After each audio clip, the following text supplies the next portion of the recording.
आदिलक्ष्मी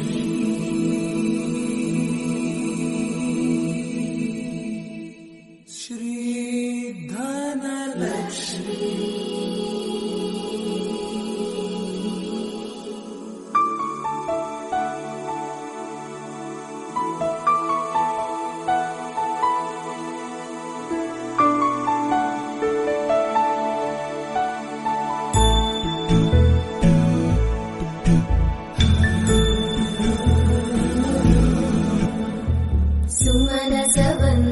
सुन्दरि माधवी चन्द्र सहोदरि हेममयी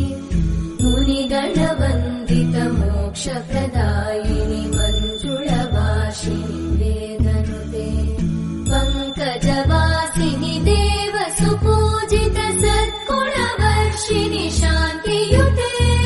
जय जय हे मधुसूदन कामिनि आदिलक्ष्मि जय पालय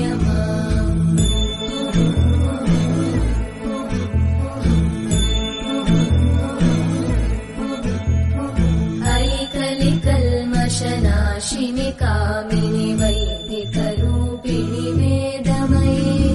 क्षीरसमुद्भव मङ्गलरूपिणि मन्त्रनिवासिनि मन्त्रनुते मङ्गलदायिनि अम्बुजवासिनि देवगणाश्रितपादयुते जय जय हे मधुसूदन कामिनि धान्यलक्ष्मि जय पालय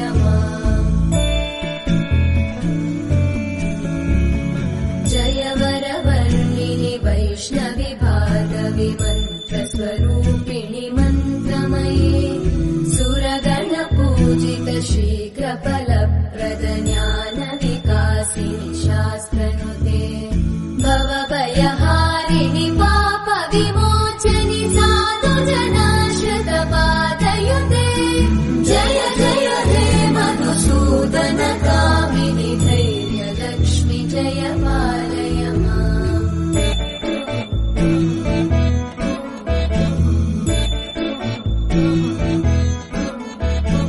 जय जय दुर्गतिनाशिनि कामिनि सर्वफलप्रद शास्त्रमये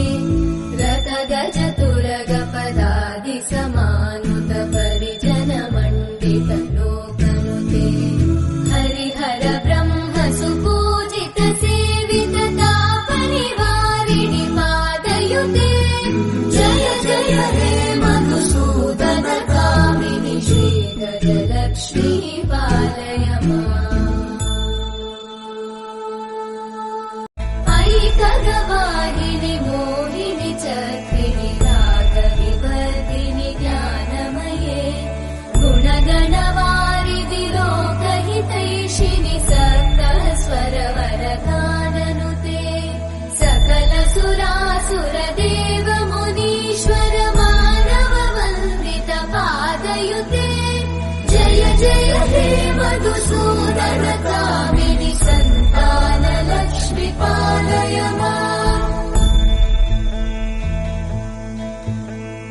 जय कमलासनि सद्गतिदायिनि ज्ञानविकासिनि गानमये